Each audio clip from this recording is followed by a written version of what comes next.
ከዚህ በፊት የዛሬ 10 ዓመት ሁሉ የምናገረው ነገር አለ። ዛሬ ለውጥ ፈላጊው ኃይልና ገዢው ፓርቲ አንድ ላይ ባሉበት ጊዜ ተውና ድሮ ኦፒዲዮ የህወሓት ጀሌ በነበረችበት ወቅት ራሱ በመንግስት ውስጥ ያለው ከመንግስት ውስጥ ውጪም ያለው ከሌንጮ ለታ እስከ ነጋሶ ከባዱላ እስከ መራራ በኦሮሞ ጉዳይ ላይ አንድ እንደሆኑ ደጋግሜ ወሳኝ በሆኑ የኦሮሞ ናሽናል ጥያቄዎች ላይ አጀንዳ ላይ አንድ እንደሆኑ እናገር ነበር። ቀልድ ይመስላቸዋል ሰዎች። በራስን በራስ የማስተዳደር ጉዳይ ላይ፣ በማንነት ጉዳይ ላይ፣ በፌደራሊዝም ላይ እንዲሁም ደግሞ በፍንፍኔ ጉዳይ ላይ በኦሮሞ ልሂቃን መካከል ልዩነት የለም። ሶሊድ የሆነ ለረጅም ጊዜ የቆየ ጉዳይ ነው። ኮንሰንሰስ 100% ኮንሰንሰስ ያለበት ጉዳይ ነው። አብይ አህመድ የተናገረው ፖለቲካዊ ዲስኮርስ በዋናነት ከፍተኛ የሆነ አደጋ የሚጋብዝ በአጠቃላይ ሀገረ መንግስቱን ጠላት በማብዛት እንደዚሁም በህዝቦች መካከል አለመተማመንና ግጭት የሚፈጥር ፖለቲካዊ ዲስኮርስ አቅርቧል። አገር የሚመራ ሰው ልብ በሉ፣ ይሄ ሰው ጤነኛ ነው ጤነኛ አይደለም ቢለው ዛሬ ማንም ሰው የሚስማማበት ነገር ቢኖር ቀውስ ነው፣ ችግር ያለበት ሰው ነው።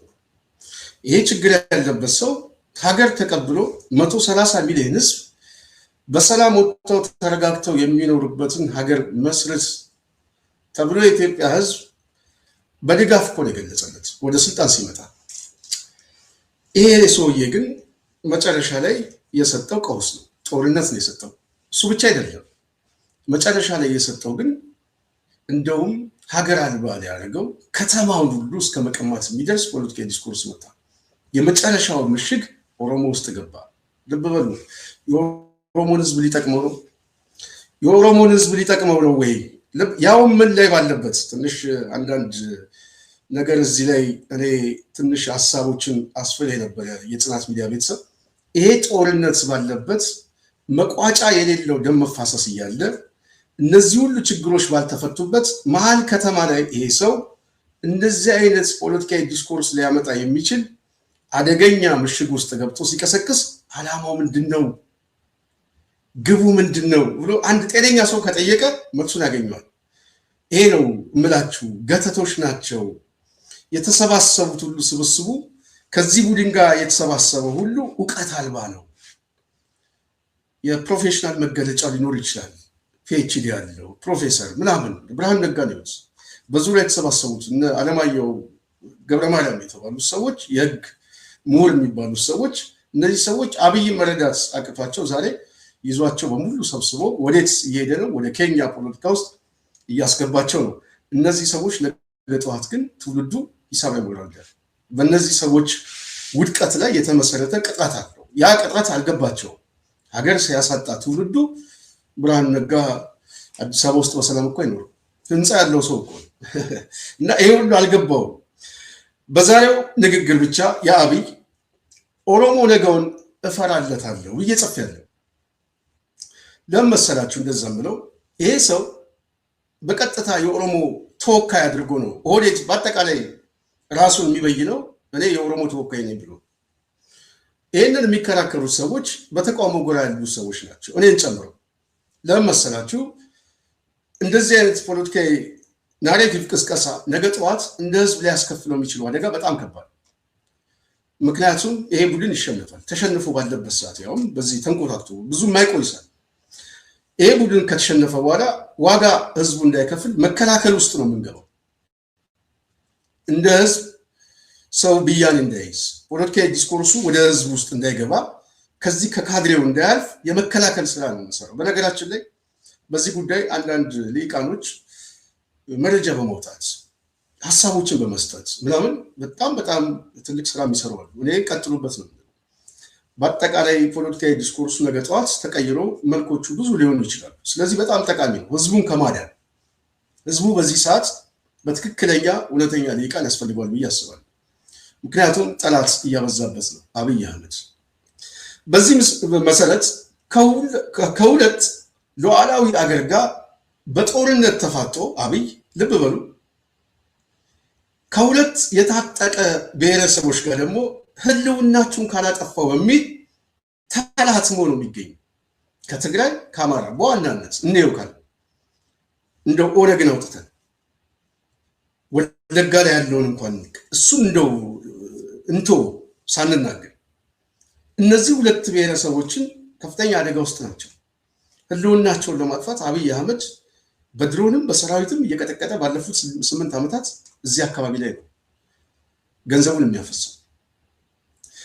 ይሄ ባለበት ሁኔታ በአዲስ አበባ ደግሞ ከ80 ብሔረሰብ ጋር ዋና የዜግነት መተሳሰሪያውን ከተማውን ካልነጠቁ በሚል በምክክር ስም የሚዶልተው በዚህ ደረጃ ተጎረባብጦ ጭራሽ ሀገር እየመራው ነው የሚል አብይ አህመድ ኦሮሞ ገና የምትጠቀልለው መሬት ይቀራል ብሎ በራሱ መገናኛ ብዙሃን ላይ መናገር ሌሎቹ ምን ያስባሉ? ልብ በሉ። ኦሮሞ ከብዙ ብሔረሰቦች ጋር ኩታ ገጠሙ። ከሲዳማው ጋር፣ ከወላይታው ጋር፣ ደቡብ ማዕከላዊ ኢትዮጵያ ከጉራጌ ጋር፣ ከአማራው ጋር፣ ከአፋር ጋር፣ ከሱማሌ ጋር ይሄ ቡድን በአንድ በኩል ከተማውን የዜግነት መገለጫውን ይቀማዋል። እሱን ይቀማውና ገና ደግሞ የምጠቀልለው መሬት አለ ብሎ በዚህ ደረጃ ሲያቀርብ የሚናገረው አስመራ ላይ ቢሆን አስመራ ላይ ያለው ኃይል ስጋት ነው። ይጠቀልለዋል የሚል አስተሳሰብ በራሱ ለሶማሌው ስጋት ነው፣ ለደቡቡ ስጋት ነው፣ ለአማራው ስጋት ነው፣ ለአፋሩ ስጋት ነው። ይህንን የስጋት ትንተና በዚህ ደረጃ ይሄ ሰው ሲሰራ የፕሮፓጋንዳ ቅስቀሳ ሲያደርግ ህዝቡን ከሚጠቅመው ይልቅ የሚጎዳው ይበልጣል። በዚህ ደረጃ ሊጠቅመው አይችልም። ግን ለምን ምሽግ ውስጥ ገባ? ሰሞኑን እያያችሁት ነው። አማራ ክልል ሄደ፣ አጀንዳ መሸጥ ፈልጎ ነበረ። የሴራ አጀንዳ የሚገዛው ሰው አጣ። በተመሳሳይ ብሔራዊ ቴሌቪዥኑ ዛሬ የሚመለከተው ሰው የለም። የሱ መጽሐፍ ማስታወቂያ ነው ያለው። ብቸኛ ምርጫ ህዝቡ ሲተፋው ካለበት የጦርነት ቀውስ አኳያ የመውጫ ሐሳብ ብሎ የመጨረሻ ሊመጣ የሚችለው እንደ ህዝብ ግጭት መፍጠር። ልብ በሉ። ግጭት ለመፍጠር አብይ አህመድ የግጭቱን ባለቤት የምክክር ኮሚሽን፣ የግጭቱ አሰላለፍ ወይም ተሰላፊ ሚሊሻ የኦሮሞ ህዝብ፣ ግጭቱን የሚያስጀምርበት ፊሽካ የሚነፋበት ኦቤን ሆኖ መጥቷል ማለት ነው። ለምን? ሰዓቱ ምንድን ነው ብለን ስንገመግም ጀዋር የተናገረውን ከአብይ ንግግር ጋር ሰምታችሁታል። ነጥቡ እዚህ ላይ ሌንጮ ለታም፣ ዲማ ነጎም፣ አባዱላም ሁሉም የኦሮሞ ብሔርተኝነት ውስጥ ያለ ሊቅ አንድ የሚያስማማው ጉዳይ አለ። በዚህ ጉዳይ ላይ የሚቃወም ሰው ማንም ሰው አታገኙም። አብይን ሊቃወም ይችላል ማንኛውም ተቋሚ። በኦሮሞ ሊቃን ውስጥ ያለ ብሔርተኛ ነው የምነግራቸው። በአዲስ አበባ ጉዳይ ላይ ግን ማንም ሰው አይቃወም።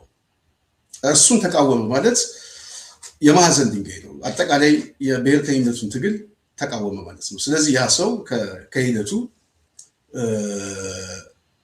ያው ግልጽ ነው።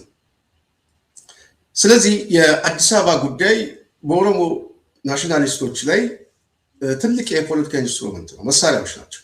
ህዝቡን የሚያታግሉበት፣ የሚቀሰቅሱበት፣ በተወሰነ መልኩ ይሄ ቁስል በማከክ የሚመጣ የፖለቲካ ለውጥ አለ ብሎ ኦህዴድ በተወሰነ መልኩ ስልጣኑን ይዟል።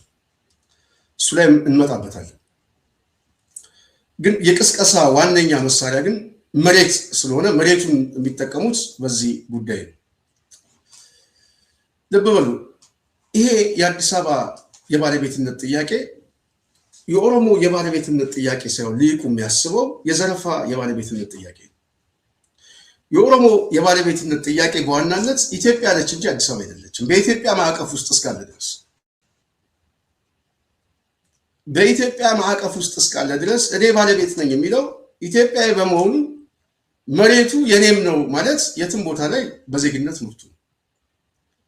ፖለቲካሊ ግን በብሔር የመጣ አስተዳደር ፖለቲካ አስተዳደር በሆነበት ሰዓት የኢትዮጵያ ፖለቲካ ኦሮሚያ ላይ ደግሞ የጀርባ ታሪኩ የሚታወቀው ፋሺዝም የሆነ የፖለቲካ አስተዳደር ነው። መብትን የማይሰጥ መብቶችን ግን የሚነጥቅ ዝግ ነው። ኦሮሚያ ላይ ያለው አስተዳደር እስር ቤት ማለት ይቻላል። ምንም ጥያቄ የለው። አመክሮ የሌለው ምን የሌለው እስር ቤት ነው። የፖለቲካ አስተዳደሩ በራሱ የሰለጠነ አይደለም። የፖለቲካ ጨዋታ የለው። አግላይ ነው። በጣም ዘለኛ ነው። አግላይ ነው። የአስተዳደር ዘይቤው ራሱ ፋሺዝም ነው። ያገዛዝ አስተሳሰብ። ይሄ የጀርባ ታሪክ ኦሮሚያ ክልል በሚለው ላይ ሌሎች ብሔረሰቦች እንዴት እንደሚኖሩና በምን አይነት ሁኔታ እንዳሉ ዛሬ ማንም ሰው ይህንን መናገር አይቻልም። እዚህ ጓጽዮን ብትሄዱ ፍቼ ሄደው ቆሞ ነው 700 ሺህ አማራ በአስተርጓሚ ማመልከቻ እየጻፈ ፍርድ ቤት የሚቆም። መብት የሚባል ነገር የለው። እሱ ብቻ ሳይሆን ባለቤትና ዜጋ አድርጎ የሚመለከታል። ራሱ ሪጂናል የሆነ አመለካከት ሳይሆን ስቴት አድርጎ ነው እነሱ እንደ ሀገር አድርጎ የሚያስቡ ፖለቲካ ሊቃን ናቸው ያሉት። በዛ ማህበረሰብ ውስጥ ያለ የሌላ አካባቢ ሰዎችን እንደ ባይተዋር፣ እንደ መጤ፣ እንደ ሰፋሪ ነው የፖለቲካ አስተዳደሩ የሚመለከተው። እንግዲህ አብዛኛው ከተሞችን ካያችሁ የአማራ ከተሞች ናቸው። ስማቸው ሁሉ እየተቀየረ፣ የአስተዳደር ዘይቤያቸው እየተቀየረ፣ በውስጡ ያለው የማህበረሰብ ክፍል ፖለቲካሊ ምንም አይነት ውክልና መመረጥ እንዳይችል ተደርጎ ነው ፖለቲካ ስሪቱ ያለው። ይሄ ጀርባ ታሪክ እያለ አዲስ አበባ ደግሞ በዋናነት አዲስ አበባ ላይ ሲምቦል የሆነ ብሔራዊ ከተማ ነው። ናሽናል ኢንተረስት ነው ያለው። ወደ ሪጂናል ፍላጎት ሲመጣ ብሔራዊ አመለካከቱ በቀጥታ ይፈርሳል ማለት ነው። አሁን ባለው በኢትዮጵያ ኮንቴክስት አሁን ያለው አውድ ፖለቲካው የሚቃኝበት እነዚህ ፌዴራሊስቶቹ ብቸኛ ከተማ ሆና የተቀመጠችው አዲስ አበባ ነች። አዲስ አበባ የፌዴራል ከተማ ነች ሲባል በዋናነት የምታስተሳስረው ገመድ ያለችው እዚህ ከተማ ላይ ነው። ይህን ከተማ የኦሮሞ ልሂቃን ወይም ብሔርተኛው ከታሪክ ብያኔ የሚመጣ ከ150 ዓመት ታሪክ በፊት የሚመጣ የኔ ነው ሲል የሱ ስለመሆኑ ማረጋገጫ ዶክመንት አምጥቶ የሚከራከር ሊቅ የኛ ነው ብሎ የሚከራከሩ የአማራ ሊቅ በቂ የሆነ ማስረጃና መከራከሪያዎች አላቸው። ግን አዲስ አበባ ስትመሰረት እንዴት ነው የተመሰረተችው? ማንም ሰው ይህንን ሊገነዘብ ይገባል። አፄ ምኒልክ አዲስ አበባ ወደዚህ ሲመጡ ወደ አዲስ አበባ ሲመጡ የአፄ ዳዊትን ከተማ ፈልገው ነው የመጡት። ሌላ እኮ አይደለም። እሳቸው ደቡብ ዘመቻ ላይ በነበሩበት ሰዓት እቴጌ ጣይቱ ቆንጆ አበባ አይተው አዲስ አበባ ጥሩ አበባ የሚል የሆነ የመዓዛው መገለጫ የሚል መከራከሪያዎችና የታሪክ ድርሳናት የሚያስቀምጡ አሉ። ዋነኛው ግን አዲስ አበባ ጥንታዊ በረራ የአፄ ዳዊት መናገሻ ከተማ ነች። ታሪካዊ ነው። ይሄ ተጽፎ ተሰንዶ የተቀመጠ ነው። ማስረጃ አለ። ዋሻ ሚካኤል ገብታችሁ ማየት ትችላላችሁ። አዲስ አበባ ላይ የግራኝ መዋዕለ ነዋይ ጸሐፊ የነበረው በማስታወሻ የጻፈው ስለ አዲስ አበባ እሱን ማየት ይቻላል። አዲስ አበባ በራሱ የታሪክ መከራከሪያ ሲመጣ የታሪክ ባለቤት ያላቸው የማህበረሰብ ክፍሎች አሉ። ከተማዋ ግን ሲምቦል የሆነችው ኢትዮጵያውያን በአጠቃላይ ከተለያየ አካባቢ ተሰባስበው በከተማ ውስጥ የራሳቸውን እሴት፣ ስልጣኔ፣ ባህል፣ ትውፊት፣ የአኗኗር ዘይቤ ያለምንም ከልካይ በከተማ ውስጥ ከየት መጣ ሳይባል የሚኖርባት ደሴት አዲስ አበባ ነች። ባለፉት 30 ዓመታት በተለይ ይሄ ኤትኒክ ፌዴራሊዝም ከመጣም በኋላ ሁሉም ክልሎች የየራሳቸው የሆነ የቋንቋ ብሔርተኛ መድቦ ፖለቲካው ላይ ሲጫወት የከተሜነት የፖለቲካ ጨዋታ ሳይፈቀድለት ግን ከተሜነትን ይዞ ከየት መጣ የሚል አስተሳሰብን ሳይፈልግ ሰፋ አድርጎ በሀገረ ደረጃ ባለ እሳቤ ላይ ያንን ኢንተረስት ብቻ እያሰበ ያኗኗር ስታይሉን ሲገፋ የነበረው የከተማ ህዝብ አዲስ አበባ። ስለዚህ አዲስ አበባ ዘርፈ ብዙ የሆኑ እሴቶች አሉት፣ ፖለቲካዊ፣ ማህበራዊ እሴቶች አሉት። የብዙ ህዝቦች የቋንቋ የባህል መስተጋብሮች አሉ። ተቻችሎ አብሮ የመኖር ብቸኛ ምናልባት አሁን ያለው ፌዴራሊስት ኃይል ሰብሰብ ብሎ መማር ካለበት ከአዲስ አበባ የፖለቲካ ሁኔታ አብይ አህመድ በዚህ ሀገራዊ ምክክር በሚለው ውጤት በማያመጣ ሂደት ውስጥ እንደ ጥሩ ተሞክሮ መውሰድ ያለባቸው ኦሮሚያን ሳይሆን አዲስ አበባን ነበር። አዲስ አበባን እንደ ጥሩ ተሞክሮ ተወስዶ በአዲስ አበባ ዙሪያ ያሉ ከተሞች ሱሉልታን ጨምሮ ሰበታን ጨምሮ እዚህ እስከ ሞጆ ድረስ ያሉ ከተሞች በሙሉ ወደ አዲስ አበባ መጠቅለልና የአዲስ አበባ ሲምቦል ማድረግ ነበረባቸው። ቢያስቡ ማለት ብሔርተኛው ቢያስብ ከተማ ይሰፋል እንጂ አይጠብም። እየሰፋ የሚመጣ ከተማ እንጂ ዳርና ዳር ሸገርና ምናምን የሚል ድልድይ እየሰራ ከተማ አይጠብም። ኒውዮርክ እንደዛ አልሰራ። እዚህ የኬንያ ከተሞች ናይሮቢ በዛ ደረጃ የለችም፣ የሰፉ ናቸው። ወደ ላይ ይሰፋል፣ ወደ ላይ ያድጋል። ኦህዴድ አዲስ አበባን እንዳትሰፋ ድልድይ ሰርቶ አዳዲስ ከተማ አዋልዶ ክፍለ ከተማውን ሁሉ ስም እየቀየረ ዲሞግራፊውን እየቀየረ ተቋማትን እየቀየረ በራሱ ጊዜ አሁን ህገ መንግስቱንም በመደፍጠጥ ራሱ አዲስ አበባ ያልተስማማበት የትኛውም ሊቅ በዚህ ጊዜ ያልተስማማበት ጦርነት ባለበት ሰዓት ላይ ይህንን ውሳኔ ለመወሰን በምክክር ኮሚሽን መጡ ማለት ነው። ለምን መጡ የሚለው ጥያቄ እዚህ ላይ ማንሳት ይቻላል። ከመጡስ በኋላ እያስወሰኑ ያሉት አጀንዳ ምንድን ነው?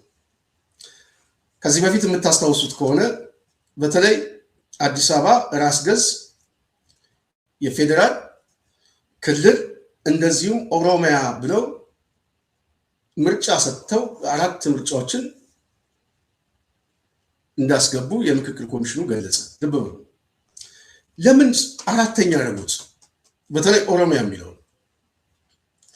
ሰው እንደማይገዛው ወይም ደግሞ በዚህ ጉዳይ ላይ አጨቃጫቂ እንደሆነ ቢገባቸውም ተፈላጊ የማይመስል መጨረሻ አድርገውት ተፈላጊነቱ ብቻ ሳይሆን ባለቤት ሆኖ የመጣው አጀንዳው መጨረሻ ላይ ግን ይሄ አጀንዳ ስልታዊ ሲጠቀሙበት ደረጃ ሰጥተውት ነው ያመጡት።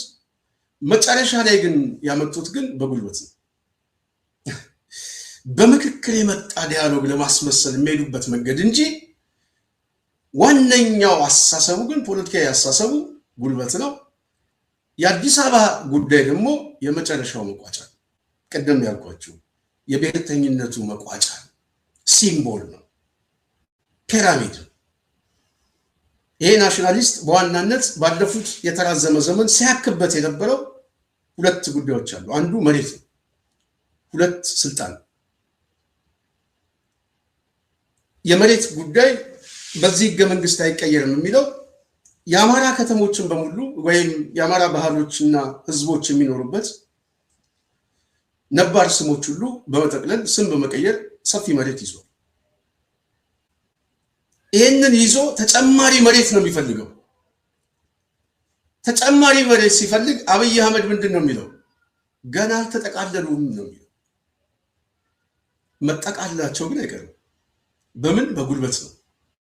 አዲስ አበባ በተመሳሳይ ይህንን ሲምቦል ማፍረስ የሚፈልገው ወደ ኦሮሚያ ከመሬቱ ጀርባ የመጨረሻው ስቴጅ ስላለ ስልጣን ብያቸዋለሁ፣ ስልጣን ይዟል። ይሄ ብሔርተኝነት ያሳደጉት ሰዎችም የጻፉበት ሰዎችም ዛሬ በዚህ በብልጽግና ሂደት ውስጥ ዋና ማስተር ማይንዶች ናቸው። የሀሳብ ስትራቴጂክ የሆነ የፖለቲካ ንድፍ ሀሳብ የሚሰጡት እነዚህ ኃይሎች ናቸው። ፖለቲካሊ ተጠቃሚ ሆነዋል። ኦሮሞ ስልጣን አልያዘም የሚል ድምዳሜ አንዳንድ ሰዎች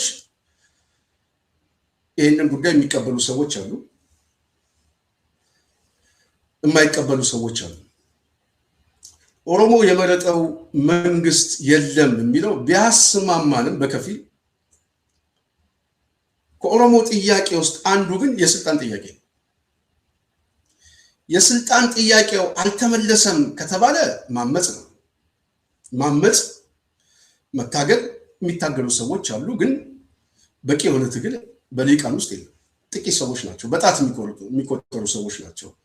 የአዲስ አበባ እየተስፋፋች ነው ምናምን ተብሎ 2008 የነበረው አመፅ አብይ አህመድ ኢትዮጵያን እያፈረሰ ማንም ሰው ለአመፅ አልተዘጋጀም፣ አልተነሳም። በዛ ደረጃም እየቀሰቀሰ አይደለም።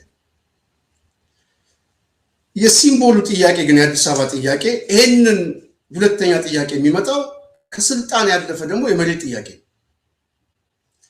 የመሬት ጥያቄ የሚያስፈልገው አዲስ አበባ ላይ ከሆነ አዲስ አበባ ላይ ኦሮሚያ መሬቱን ሲበይንበት ምን ይፈጠራል ነው ያልኳቸው። ወደ ሶስተኛው ስቴጅ የሚሄዱበት የንድፈ ሐሳብ ትንተና ይመጣል። ወደ ሶስተኛው ቅድም ብያቸዋለሁ፣ ስልጣን፣ መሬት። ሶስተኛው አመለካከት ግን ይዞታውን ያሰፋ ትልቅ ኔሽን መፍጠር። ስለዚህ ይህንን ሀገር ማዋለድ፣ ይህንን ሀገረ መንግስት ለመበየን መሬት የግድ ያስፈልጋል።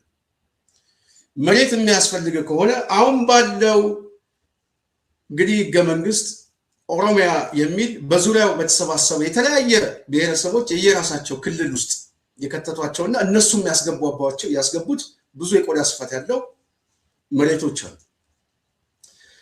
እነዚህ መሬት በምርጫ ወይም ሰጥቶ መቀበል በተለያዩ ሁኔታ ማስመለስ አይችልም፣ መያዝ አይችልም። ያለው ብቸኛ ምርጫ ምንድን ነው? ምክክር ኮሚሽን የሚል ማደናገሪያዎችን ማምጣት ነው። ይሄ ምክክር ኮሚሽን ታዲያ የሚያስፈልገው ኢትዮጵያ ውስጥ ያሉ ችግሮችን ለመፍታት ነው ወይ? አይደለም። የኦህዴድን ጥያቄ ለመፍታት ነው።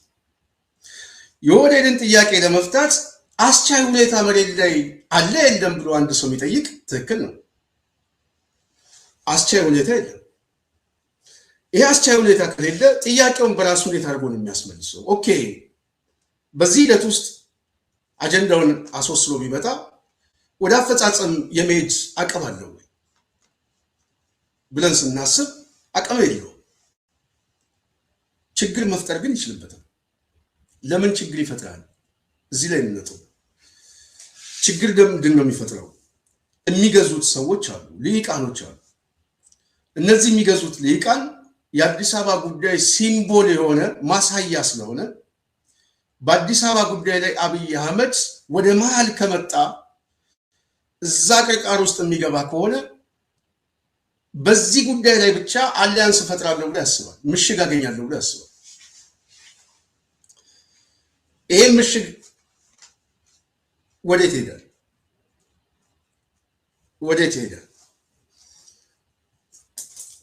ከተሳካለት ህዝብ ውስጥ ገብቶ ግጭት በመፍጠር ግጭቱ ራሱ መልኩን በመቀየር የሚቀይረው መልክ ደግሞ አሰላለፉን በማዛባት ኢትዮጵያ አሁን ያለውን የጂኦግራፊ አቀማመጥ መበተን ሊችሉበት የሚችል አንድ መሳሪያ አድርጎ ሊያዩት ይችላሉ።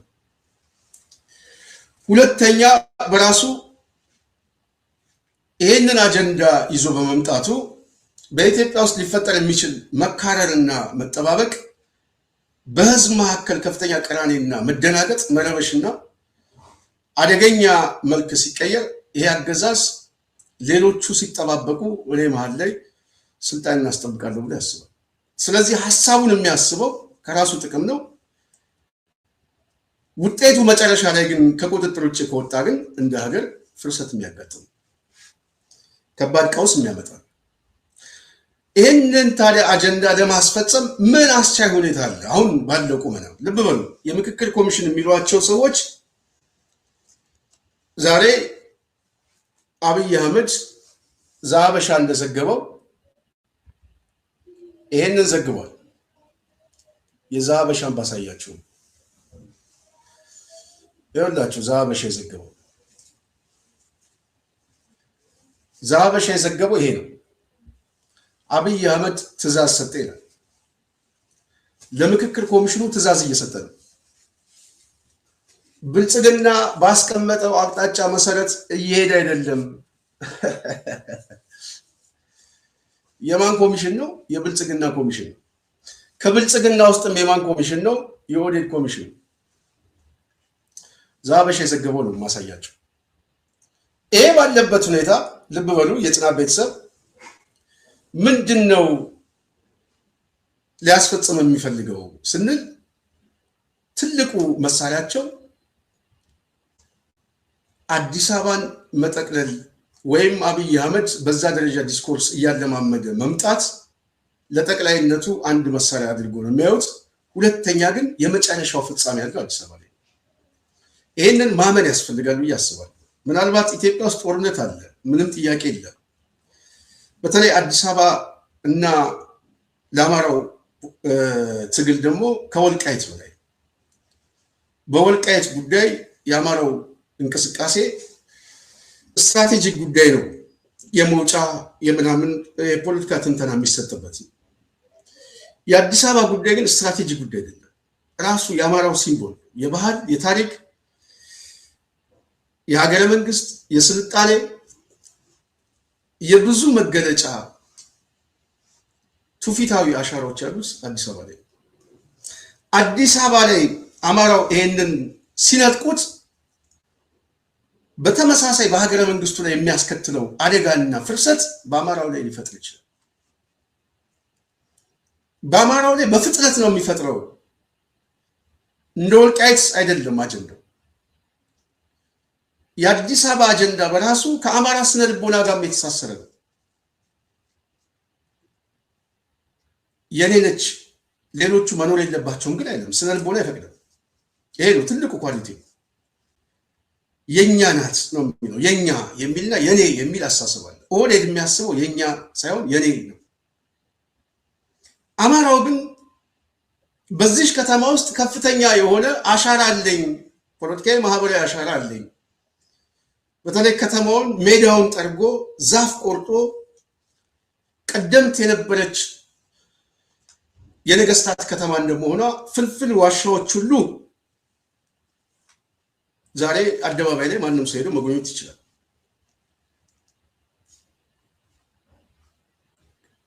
በ12ኛው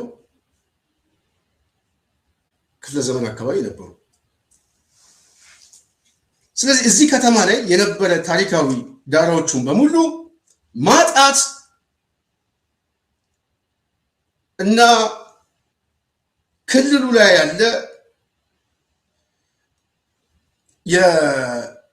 ከማንነት ከመሬት ከርስት ጋር የሚደረግ ክርክር ሁለቱ ለየብቻ ይለያል። ስለዚህ ኦህዴድ ማሸነፍ የሚፈልገው ሁለት ጉዳዮች አሉት ማለት ነው። የአዲስ አበባን ጥያቄ በራሱ መውሰድ ሲፈልግ ኦህዴድ ወይም በአዲስ አበባ ጉዳይ ላይ የሚያሰባስበው ሊቃን የስልጣን ጉዳይ ተመልሷል ብያቸዋለሁ። ኦህዴድ ስልጣን ይዞታል። የርስት ጉዳይ እየመለስኩ ነው የሚለው ሰፊ ቆዳ ሽፋን ዛሬ ከሶማሌው ጋር በዚህ በደቡብ በኩል ከሲዳማ ጋር ያለው በጉራጌንም ራሱ ሶዶን ለመዋጥ ያው አዲስ ስም ተሰጥቶት ሰፊ ስራ እየሰሩ ነው። አዲስ አበባ ላይ ግን ሁለት ግብ ያለው ምንድነው? አንደኛው ቀደምት የነበረውን ታሪካዊ ዳራዎችና የሀገረ መንግስት መገለጫዎችን የማፍረስ ብቻ ሳይሆን የማሸነፍ ሲምቦል ተደርጎ ይታያል። በብሔርተኝነት ውስጥ የድሮ ስርዓት የሚሉት ማለት ነው። ያ የድሮ ስርዓት ተመልሶ አይመጣም የሚሉት እሱም ማሸነፍ የሚቻለው አዲስ አበባ ላይ ቤተ መንግስት በመግባት አላሸነፍም ብለው ነው የሚያስበው። ገብቷል። ቤተ መንግስት ስልጣን ይዟል። በማፍረስ ላይ የተመሰረተ አሸናፊነት ግን ወይም ደግሞ ከተማውን ተቆጣጥረን በእኛ ስር ማድረጋችን ብሔርተኝነቱ ያሸንፋል። የአማራው ሲምቦል ወይም ደግሞ የአማራ ትግል በአዲስ አበባ ላይ ይበተናል ብሎ ያስባል። የመውለስ እድል አለው ወይ? ችግር የመፍጠር እድል አለው ወይ ካልን አዎ ተጨባጭ ነው። ስለዚህ አብይ አህመድ የሚፈልገው አዲስ አበባን መቆጣጠር በራሱ ቅድም ብያቸዋለሁ፣ ከውስጡ ያለው ማንነት ዛሬ መከላከል አያስፈልግም። የኦፌኮ አባል እንበለው የኦፌኮ ወይ ዳውድ ኢብሳ አባል አብይ አህመድ ብለን በስሙ ብንጠራው ይቻላል እንጂ የኢትዮጵያ መንግስት ብለን አሁን ከዚህ በኋላ ይህን ሰው ማሰብም መጥራትም ለኔ መቆሸሽ ነው የሚመስለው። ራሱን ሸጧል። መንግስት መሆን ሳይሆን ሁሉንም ማየት ሳይሆን የሚፈልገው ማየት የሚፈልገውን ቦታ ተናግሮታል። በቃ አወጣው። የመጨረሻ ግቡ የምነግራችሁ ከዚህ ሂሳብ ነው። ከዚህ አመለካከቱ አዲስ አበባ ላይ አዲስ አበባን በራሱ ማሸነፍ ያንን የቀድሞ ስርዓት የፊውዳል ስርዓቱን ማሸነፍ አድርጎ የሱ ሲምቦል ሆኖ ብሔርተኝነቱ ሲመጣ ተቃዋሚው ራሱ በዚህ ጉዳይ ላይ እንደ አሊያንስ ይሆነኛል ብሎ ያስባል። ተቃዋሚው ራሱ ስትራቴጂ ጥቅማችን ነው ስለሚል የሚሸነፈው ደግሞ የቀድሞ ስርዓት ስለሆነ ይህንን በማሸነፍ መጠቅለል የሚችለው ቤተመንግስት በመግባት ሳይሆን ከተማውን አፍርሶ በስሙ በመያዝ ከተማውን አፍርሶ በስሙ በመያዝ ስላችሁ በአስተዳደር በፖለቲካ ነው፣ ሌላ አይደለም። የሌሎችን መብት በመጨፍለቅ ላይ የተመሰረተ አሸናፊነት ነው ያለው ኦህዴድ።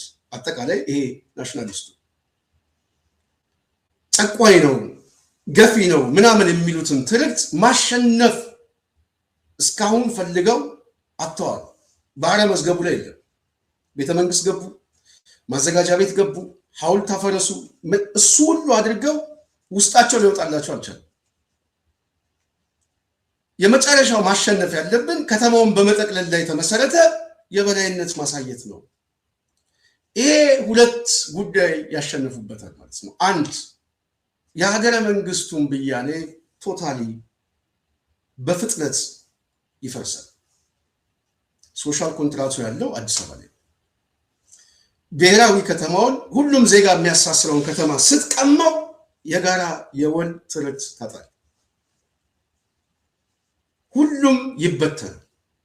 ይሄ አስተሳሰብ ሲመጣ በዋናነት አዲስ አበባ ውስጥ የገባ የሌላ ብሔር ተወላጅ በሙሉ ወደ ከተማው ገባ የሚሉት ተስፋ ስለሚቆርጥ የሚሰደደው ይሰደዳል፣ የሚወጣው ወደ የክልሉ ይበተናል ብሎ ያስባል። ይሄ ሁኔታ በራሱ አማራው ላይ ደግሞ ፖለቲካዊ ክራይሲስ እና የስነ ልቦና ስብራትና ተሸናፊነት ስለሚፈጥር አውቶማቲካሊ አማራውን ያፈርሰዋል ብሎ ደግሞ ያስባል፣ ያዛባዋል። ማዛባት ብቻ ሳይሆን እርስ በርስ ሁሉ ሊያባለው ይችላል። እርስ በርስ አማራው ይበላላል። ብአዴን መግቢያ የሚያጣል። ያው ካድሬውም የዞን አመራሩም ቅድም እንዳልኳችሁ እንደ እባብ ህዝቡ ተነስቶ መቀጥቀጡ የማይቀር ጉዳይ። ስለዚህ ከተማው የመረበሽ የመሰንጠቅ የመከፋፈል የእርስ በርስ ቀውስ አማራው ላይ እናዋልዳለን ብሎ ያስባል። ይሄ ሴራ ትንተናው ነው ነገር።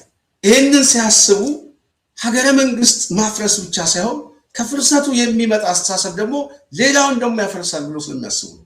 በራሱ ይሄ ናሽናሊስት ማደግና ራሱን ማሳደግ የሚችለው ምሽግ የሚያደርገው አዲስ አበባን በመውሰድ ነው።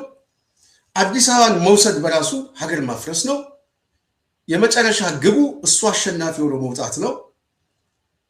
ውጤቱ ግን የሚጠቃለለው ግን የሌሎቹ ኪሳራ ድምር ውጤት የሱ አሸናፊነት የተረጋጋ ሰላም ያመጣል ብሎ ያስባል።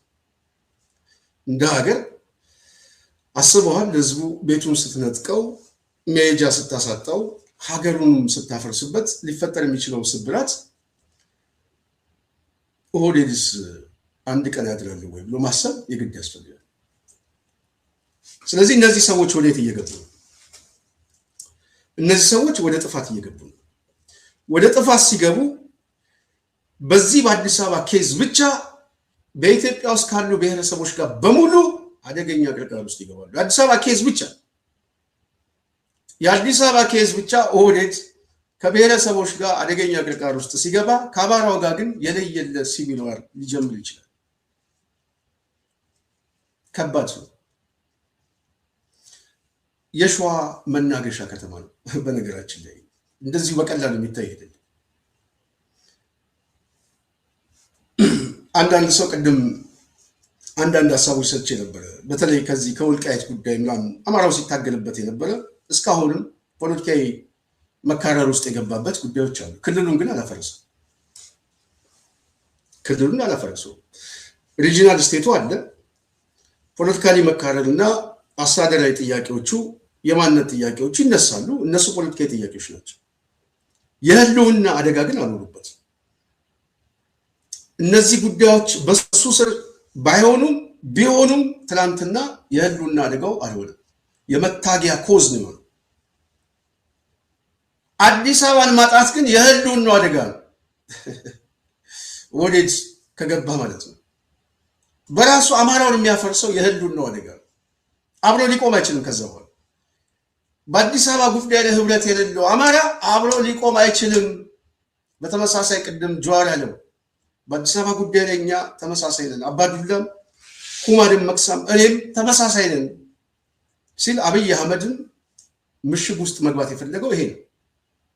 እኔም ከዚህ የተለየ ሀሳብ የለኝም፣ ያውቁታል። በተመሳሳይ አማራው በአዲስ አበባ ጉዳይ ላይ ተመሳሳይ የሆነ አቋም አለው። ይህንን ማጣት በራሱ በተለይ አማራው በዚህ ጉዳይ ላይ የተለያየ አመለካከት ካለው ማህበራዊ፣ ፖለቲካዊ የጋራ የወል ትርክቶችን በሙሉ ያፈርሰዋል ማለት ነው። ይሄ ስለሚገባው አማራው በተለይ አንዳንዱ ሊቃን በትዕግስት ሊመለከት ይችላል። ትዕግስት ግን ገደብ አለው። ይህንን አስተሳሰብ ብአዴን ያውቋል ወይ ብትሉኝ እኔ የሚያውቀው አይመስለኝም። አረጋ ከበደ በዚህ ደረጃ አሁን ተንትኖ አይመጣም። እኛ ይህንን ብናጣ ሊያስከትልብን የሚችል ጉዳት ምንድን ነው ብሎ ብአዴን አይገመግም። በዛ ደረጃም የላቸውም። በክልሉ ማህበረሰብ ውስጥም ሊፈጠር የሚችለው ፖለቲካዊ ስብራትና በአጠቃላይ መሄጃ ማጣት በተለይ የከተማው አማራ ምን ሊሆን ይችላል ብሎ የሚገመግም ብአዴን ቢኖር አጀንዳ አድርጎ አራተኛ ኦህዴድ ላይ ያመጣው በእርግጠኝነት ነው የምነግራቸው። እኔ የአማራ ክልል ላይ ርዕሰ መስተዳድር ሆኜ በሆን ነው የምነግርህ። ይህንን አራተኛ አጀንዳ ኦህዴድ ያመጣው ከብልጽግና እንነጠላለን እንጂ እንደዚህ አይነት አቋም ነው የምትይዘው። ወንድ ስትሆን አየህ፣ አጀንዳ ሆነ ያመጣው ወይም አጀንዳ አድርገህ ታስገባለህ። መቀመጫ ነው ብለህ አንተ በዋናነት ፖለቲካሊ ስነ ልቦናው፣ የማህበረሰብ ስብጥሩ፣ የከተማ አሰፋፈሩ እንደዚሁም የታሪክ ባለቤትነት ጥያቄው የኔ ነው ብለህ ታስገባለህና ትጠይቃለህ እንጂ ኦህዴድ የኔ ነው ብሎ ሲመጣ አረጋ ከበደ ሱፍና ከረባት አድርጎ ከሱ አጠገብ ይቀመጣል።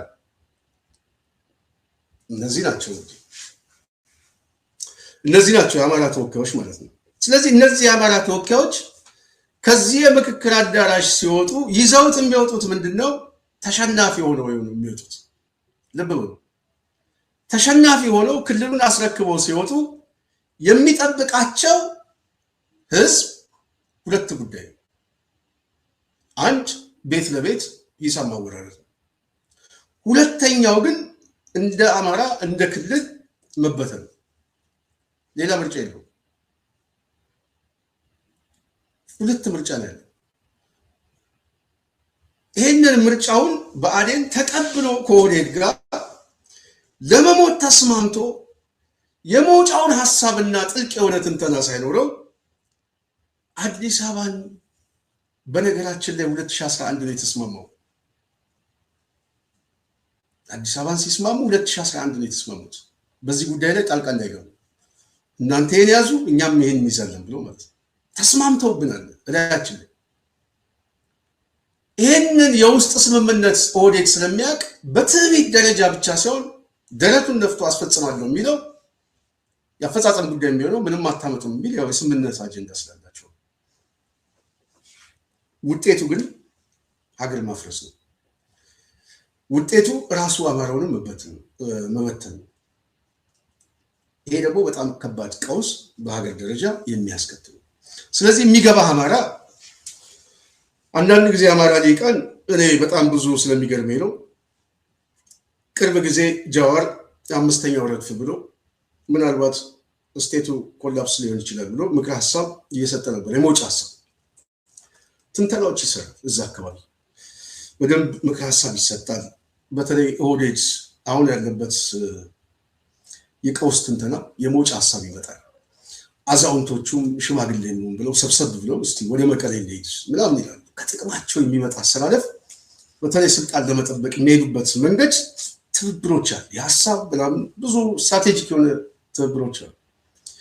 በዚህ ጉዳይ ላይ አማራ ሊቅ እስቲ አንድ ሰው እንደው ትንሽ ዳሳይ የሚያነቃቃ ጉዳይ ወይ ጥናታዊ አንድ ስትራቴጂክ የሆኑ የንድፈ ሀሳብ ትንተናዎችን አስቀምጦ ለሚዲያዎችም ለአክቲቪስቱም ለምናምን የሚወያይ አዳዲስ ሀሳብ የሚያመጣ የለም። እነሱ በሚሰጡን አጀንዳ ላይ ብቻ የምንከራከር። እነሱ የሚሰጡን አጀንዳ ጉዳቱ ምንድን ነው የሚል ጉዳቱን አሳይቶ በዚህ ጉዳይ ላይ ሊቁ እንዲነጋገር አጀንዳ ማድረግ የሚችል ሊቅ የለም። በእኛ እዚህ አካባቢ ላይ ስታየው ድክመቱ በጣም በጣም የሚያሳዝን። ስለዚህ ምን ማለት ነው የምፈልገው፣ አሁን አንዳንድ ሰዎች አዲስ አበባን ከወልቃይት ጋር ከምን ጋር አቻ አድርጎ ለማየት ሲፈልጉ በጣም ይገርመኛል።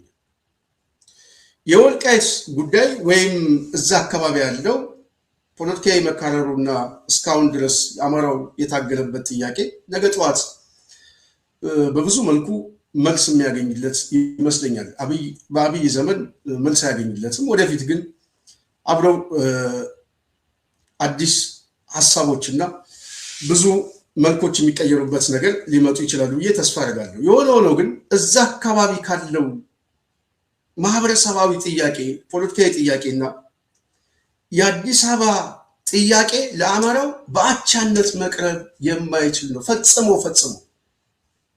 በአቻነት የሚቀርብ አይደለም። ይሄኛው የምናነሳው ከስነ ልቦና ነው፣ ከታሪክ ብያኔ ያንን የምናየው ከጂኦግራፊ አቀማመጡ ከአሊያንስ ከመውጫ ከምናምን የመጣ የስትራቴጂክ የሆነ የፖለቲካ ትንተናዎች ናቸው። ስለዚህ ስነ ልቦና ማፍረስና በተመሳሳይ በዛ በኩል ያለውን የግምገማ ነጥብ ማየት ሁለቱ ይለያል። የአዲስ አበባ ጉዳይ ለአማራው የስትንፋስ ያህል ነው። የስትንፋስ ያህል አዲስ አበባን አጣ ማለት በተመሳሳይ የአማራው መፍረስ አደጋ ውስጥ መግባት ቶታሊ የኢትዮጵያ መፍረስ ነው። ቶታሊ ነው፣ ወዲያው ምንም ጥያቄ የለው።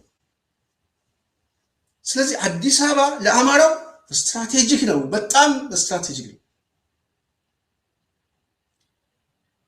ማህበረሰባዊ አንድነቱን የሚያስተሳስርበት ብቻ ሳይሆን ያለፈና የዛሬ ትውልድ የሚያስተሳስረው የታሪክ ብያኔ ያለው የነገስታቶቹ አጽመ ርስት ያረፈበት የሸዋ መናገሻ አዲስ አበባ ነው። እዚህ ላይ ድርድር የለም። ቀይ መስመር ድርድር የለም። በቃ መኖር የሚገባው ሰው ይኖራል። በዛ ደረጃ ነው አማራው ማሰብ ያለበት። ማን ይኖር የሚለው አሸናፊ ነው። በዛ ደረጃ ማሰብ መዘጋጀት በአዲስ አበባ ጉዳይ ቀይ መስመር እንደሆነ ፈንጁ ባይፈነዳ ጥሩ፣ ከፈነዳ ግን እሳቱ ከባድ ነው። መልእክት ማስተላለፍ ያስፈልጋል። በአዲስ አበባ ጉዳይ የትኛውም አማራ ተመሳሳይ የሆነ አጀንዳ የትግል መሳሪያ ነው። ተመሳሳይ ሌላ ምንም አይነት ማስተባበያ እዚህ ላይ ያስፈልግም ቀይ መስመር። ስለዚህ ከአዲስ አበባ አጀንዳ በኋላ ብልጽግና የሚል ስብስብ ውስጥ የሚቀጥል አማራ ካለ ቅድም በመግቢያ ያልኩት አማራው ጅራፍህንም ዱላህንም አዘጋጅተህ ለትግል ለአብዮት መነሳት። ከኦህዴድ ጠቅላይነት በኋላ አዲስ አበባ የሚባል አስተሳሰብና ማህበረሰብ ከዚህ እንቅስቃሴ በኋላ ሊከፈል የሚችል ህይወት ካለ እሱን ለመስጠት መሰለፍ ነው። ይህንን ስናሳየው መከባበር ይመጣል። ይህንን ስናሳየው መናናቅ ሳይሆን ቢያንስ ዋና ዋናችን ምን እንደሆነ ማሳየት የግድ ያስፈልጋል። ስለዚህ እያንዳንዱ ሰው ምክር ሀሳብ ሰጥቼ ልውጣ። ኦህዴድ የአዲስ አበባን ጉዳይ በዚህ ደረጃ የፈለገው ለግጭት ነው። ግጭቱ ከትብብር ከሌሎች አሸናፊነት የመጣ ነው። ይህንን አጀንዳ ይዞ የመጣው ውድቀቱ ስለሆነ ከውድቀቱ በኋላ መሸሸጊያ የሚያደርገው ህዝቡ ውስጥ ገብቶ ነው። ለህዝቡ ደግሞ ስጦታ መስጠት የግድ ያስፈልገዋል። እሱም የልሂቃን ጥያቄ የሚባል የቆየ ጥያቄ የሚባል እሱም መመለስ፣ በሌላው ኪሳራ ላይ መልስ መስጠት። ይህንን ኦህዴድ ቀድሞ አስቦበት መክሮበት የወሰኑት ውሳኔ ዛሬ ለማስፈጸም በምክክር ኮሚሽን እየተንቀሳቀሱ እንዳለ ማንም ሰው የሚያውቀው ነው። ከፍተኛ ጭቅጭቅ፣ ድብድብ ምናምን ተፈጠረ የሚባል ዜና እሱን እርሰው አምኖበት የተሰባሰበ ካድሬ ነው እዛ ውስጥ ያለው። ስለዚህ ያኮረፈ ሰው ካለ ማክሮፉን ማሳወቅ ያለበት በሚዲያ ነው፣ ወጥቶ ወይም አደባባይ ለህዝቡ ማሳወቅ ነው። ከዛ ውጪ ውስጣቸው ያለው ክፍልና የብልጽግና መሰነጣጠቅ ተጠባቂ፣ እሱም አይቀር ጉዳይ። በተመሳሳይ ግን ህዝቡን መዘጋጀት ያስፈልገዋል። ወደ አፈጻጸም ግን ሊገቡ የሚችሉት እነዚህ ሰዎች ደጋግም የምናገረው በግጭት ነው። ስለዚህ ምን ያደርጋሉ? ማስወሰን። ከዛ በኋላ በውጤት ደረጃ ሰራዊት ወደ ከተማው ማስገባት፣ የራሳቸው ሰራዊት በየከተማው በየተቋሙ ያደራጁትን ከተማው ላይ አደገኛ መልኮችን መቀየር፣ በተመሳሳይ የግጭትና ሁከት ወይም ደግሞ አመፅ ሊፈጠር የሚችልብን ከሆነ ምናምን ብለው በተለመደው መልኩ ሰውን ለማስፈራራት ያው የተለመደው ጭካኔ ባህሪ ማሳየት፣ ማስደንገጥ፣ ከዛ በኋላ በሰራዊት በምናምን ክተት አውጆ መሬትን ጠብቅ የሚል እንቅስቃሴ። ይህንን ለማስፈራራትም ለማስጨነቅም መጠቀማቸው የሚቀር አይደለም። ነገር ግን እያንዳንዱ ሰው ማወቅ ያለበት ነገር ግን የሚከፈል መስዋዕትነት ካለ መክፈል የእያንዳንዱ ሰው ግዴታ ነው። ይህንን እኛ ስንናገር በሩቅ ሆነን ብቻ አይደለም፣ እዛው አጠገቡ ጋር መተን ሁሉ ዋጋውን ለመክፈል የወንድ ልጅ ቁመና እናሳየዋል። ምንም ጥያቄ የለው። በሩቅ ብቻ በአዲስ አበባ ጉዳይ ላይ ነው፣ አጠገቡ ጋር መተን ልኩ እናሳየዋል። ስለዚህ በዛ ደረጃ ማሰብና መዘጋጀት ያስፈልጋል። ዝግጅታቸው ግን ይሄን ሊያደርጉ እንደሚችሉ ይሄንን ሰው ልጋብዛችሁና ሐሳቡ በደንብ ይገባቸዋል ማለት ነው። ስሙት።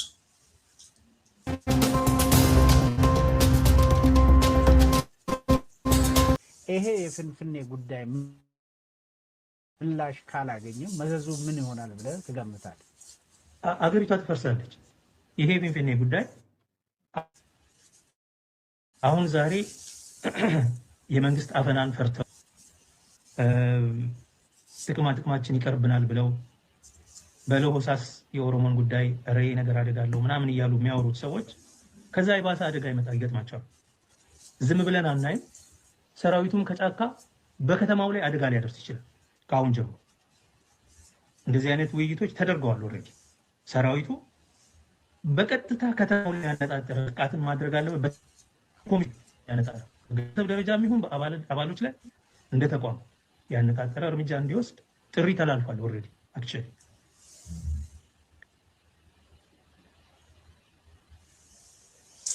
የሰማችሁት ይመስላል።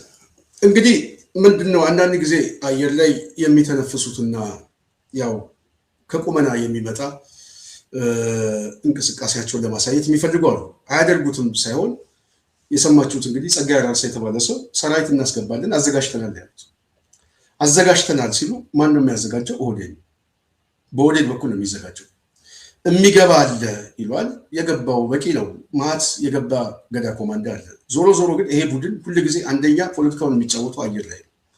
የፕሮፓጋንዳ ዲስኮርስ እያደረገ ነው ፖለቲካውን የሚሰራው። ብዙ ሰው ሊገነዘብ የሚገባው ይሄ መሬት ላይ ጉልበት ያለው አደረጃጀት፣ ትግል፣ እንቅስቃሴዎች ሲፈጠር ውስጡ ፊኛ ይተነፍሳል። በጣም በጣም የሚተነፍስ ነው። ሰማይ ላይ ያለ ቡድን ነው። በአጠቃላይ በትርክት ደረጃ መሬት ላይ ባለ እንቅስቃሴም ትልቅ አድርጎ ገዝፎ ማሳየት የሚፈልግ እንጂ ሰውን ለማስጨነቅ እንጂ ሲያዝ ባዶ። ስለዚህ እያንዳንዱ ሰው በነገራችን ላይ አዲስ አበባ ላይ እያንዳንዱ ሰው ተዘጋጅ ደግሞ የምንለው የተዘጋጀ ኃይል አለ። ይሄ የተዘጋጀው ኃይል ጸጋዬ ገብቷልም እናስገባዋለን የሚሉትን ኃይል ልኩን የሚያሳየው በጣም በእርግጠኝነት ነው የምነግራችሁ። በተለይ አዲስ አበባ ስጋት እንዳይገባ ዙሪያውን ከበነዋል። ተከቦናል። 90 ዲግሪ ተከቦናል። 360 ዲግሪ በአራቱም መውጫ ማለት ነው። የት አካባቢ እንደሆነ እንቅስቃሴው ይታወቃል። እንቅስቃሴው ማለት ነው የትኛው ካምፕ ላይ ቦታ ይዞ እንደተቀመጠ ኦህዴድ ያሰማረው ሰራዊት ይታወቃል ነው ማለት። ስለዚህ አዲስ አበባ ላይ ደግሞ ሰፊ ስራ እየተሰራ ነው። በተለይ በብልጽግና ውስጥ ያለውን ካድሬ ሊስት የማድረግ ጉዳይ፣ ይህንን ካድሬ በየአካባቢው ላይ ካድሬውን ነጥሎ ማውጣት ስለሚያስፈልግ ማለት ነው። ይሄ እሱ ደላላ ነው በከተማው ላይ እንትን። ስለዚህ እያንዳንዱ አዲስ አበባ ሰው ስጋት ሊገባው ይገባል። የደራጀ በመጣበት መንገድ ሊያስተናግደው የሚችል ምናልባትም ከጀመሩት በኋላ መውጫውን የሚያሳጥራቸው ኃይል ከተማው ላይ ፈሶ ነው ያለው። የሚጠብቀው የመጨረሻው ውሳኔ ነው። ስለዚህ እያንዳንዱ ሰው ስጋት ሳይገባው ግን መንፈሱ ግን ይሄ እንደሆነ ልትገነዘብ ይገባል። መንፈሱ ይሄ ግን እንመክተዋለን፣ ምላሱን ቆርጠን እናስተናግደዋለን። ይህንን ለማድረግ እያንዳንዱ ወጣት ከተማው ላይ ያለ ወጣት ራስን በስነ ልቦና አዘጋጅ። 11ኛው ሳለ ነው የመጨረሻው ሳለ በመጡበት መንገድ እናስተናግዳለን። ከተማው ላይ ሊፈጥሩት የሚችሉት የትርምስን ቀውስ እየገመገም ነው። መገምገም ብቻ ሳይሆን እሱን ሊመክት የሚችል መዋቅር ተሰርቶ አልቋል። ስለዚህ የዲስኮርሱ በራሱ ምንም አያመጣ፣ ለማምጣት ፍላጎት እንዳላቸው ይገባናል። እሱን ለመመከት የሚችል አደረጃጀትም አለ። ሌላው ህዝብ ሁለት ጉዳዮች ላይ ያስብበት እንላለን። መጪው ሰዓት በሁለት ጉዳይ አጣብቂኝ ውስጥ ነው። አንድ የሚመጣው ለለውጥ የሚመጣው ኃይል ሰላምና መረጋጋት እስኪያሰፍን ድረስ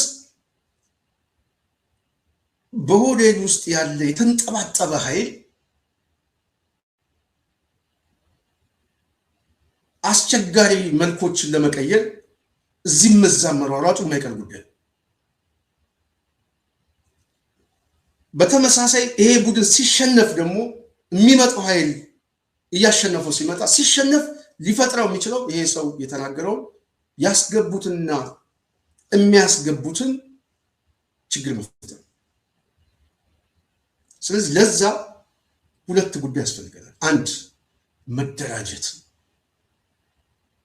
በየአካባቢ 30 40 50 ሰው ሆነ በየቀበሌ በየቀጠና ምናምን በየአካባቢው ላይ መደራጀት፣ ከምታውቀው ሰው ጋር ሊያንስ እያደረግ መደራጀት፣ ሴሎችን ዘርጋ። ሁለት በየአካባቢው ላይ ያለ ይህንን ሊያስፈጽም የሚችል በመዋቅር ውስጥ ያለ ካድሬ ሁሉ ክትትል ማድረግ የግድ ያስፈልጋል። ክትትል ማድረግ፣ መመዝገብ፣ እንቅስቃሴውን ማጥናት የግድ ያስፈልጋል። ብዙ ወጣቶች ይህንን ስራ እየሰሩ እንደሆነ ያዩ ከየትኛው ጊዜ በላይ አዲስ አበባ ላይ በከፍተኛ ደረጃ ወጣቱ የስነ ልቦና እንደዚሁም የትግል እና ቁጭት እየተፈጠረ እንደሆነ እየሰማሁ ነው። ይሄ በጣም በጣም ትልቅ ነገር ነው። ዋነኛ ታርጌታችን ስልጣን ላይ ያለ ኃይል ብቻ ነው። ይሄ ከህዝብ ጋር ከምን ጋር የሚገናኝ ነው? ታርጌቱ የስልጣኑ ባለቤት ነው፣ የቡርዣው ባለቤት ነው። ሀብትና ስልጣኑን በመደብ የያዘ ቡድን። ይሄ ቡድን ችግር ፈጣሪ ነው። አሁን ችግር እንደሚፈጥር በይፋ ተናግሯል። ከየት እንደሚጀምር አሳውቆናል። መመከት ግን የኛ ድርሻ የእሱ አይደለም። በዛ ደረጃ ማሰብ ያስፈልጋል። ይህንን ማናደርግ ከሆነ ውጤቱ የሚያሳጣን ሀገር ነው የሚያሳጣን።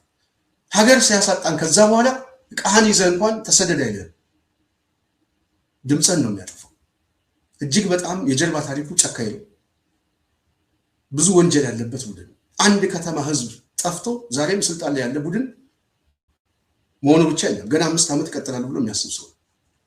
አጠቃላይ ስብስቡ ይሄ ስብስብ ካለው ጥልቅ የሆነ ጭካኔና ፍርሃት ሊያስከትል የሚችለውን አደጋ እኛም አንብበን በእነሱ ቁመና ልክ መደራጀት፣ የሚመጣውን ችግር መመከት፣ በተመሳሳይ የሀገር አድን የህልውና ትግሉ ማሳያዎች መሆን አለበት። ይሄን ማለት ፈልጋለሁ። ጽናት ሚዲያ ሁሉ ጊዜ መልእክት የምታሳልፈው ከህዝብ ጥቅም አኳያ ነው። የዚህ ቡድን ጭካኔና የመጨረሻ ግብ ስለምናቅ የምናነበው ንባብ እንድትይዙ ዛሬ ብዙ ሰው መልእክት እየላኩልን ተገልጦልናል፣ አውቀናቸዋል። እስካሁን የፖለቲካ ቅስቀሳ ነበር የሚመስለን፣ ጽንፈኝነት ነበር የሚመስለን። አሁን አውቀናል የሚሉ ሰዎች እኔ አሁን ቴሌግራሙን፣ ሜሴንጀሩን፣ ዋትሳፕ መቆጣጠራችን ብዙ ሰው ነው መልእክት የሚልከው።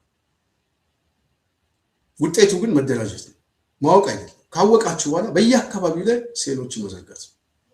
እነዚህ ሴሎች ነገ ጠዋት ከሚታየውና ከማይታየው ጋር ትብብር ስለሚፈጥር ጠቃሚ እንደሆነ ማስገንዘብ አለብን ብዬ ነው። የጽናት ሚዲያ ቤተሰቦች ዛሬ የነበረን ዋናው ፕሮግራማችን ይሄ ነው። የተለያዩ ሀሳብ እዚህ ጋር የሰጣችሁ ወገኖች አሉ፣ ከልብ እናመሰግናለን። የሀሳብ አስተያየት ስጡ። ጽናትን ላይክ፣ ሼር፣ ሰብስክራይብ እንደዚሁም ጽናትን መደገፍ ያለባት ሚዲያ ስለሆነ ደግፉ እንላለን። የጽናት ቤተሰቦች ጽናትን እየደገፋችሁ ጽናትን አጠናክሩ። ዛሬ የነበረን ፕሮግራም ይሄን ይመስላል። ሙሉ ፕሮግራም ያዘጋጀውላችሁ እኔ ስንታየሁ ቸኮል ነኝ። በሚቀጥለው ሌላ እስክንገናኝ እኔ በዚህ እሰናበታለሁ።